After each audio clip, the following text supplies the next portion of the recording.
میگم خوشبال دخترها که اصلا افسرده نمیشن. یه نگاه میندازم به ماماشون زود از افسردگی در میان. افسردگی واسه پسراست. بیچاره تا میرن بهش نگاه میندازم میبینن یکی افسرده تر از خودشون افتاده اونجا افسرده تر. حالا که اینطور شد افسردگیم لای تمام شادیات. میری باشگاه بازوهاتو کلوف میکنی، با اون میخوای چیکار کنی؟ گیریم رفتی آرایشگاه موهاتم صورتی کردی، با اون قهوه‌ای تریاکی سوخته پایین میخوای چه بکنی؟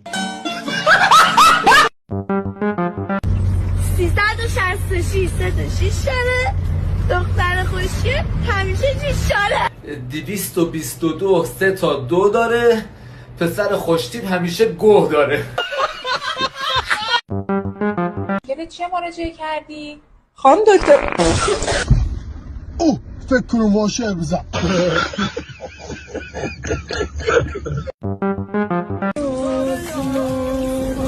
داداش خوشخودی چرا داری از پلاک میشوری؟ یه بار از سقف شروع کردم به شستن، به پلاکش که رسیدم دیدم ماشین خودم نیست.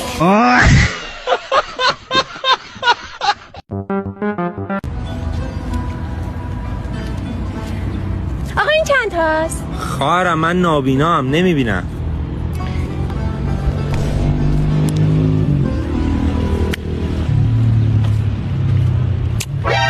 دیدی مچتو گرفتن؟ یه 5000 تومانی دادی دیگه خار رحمتو گاهی.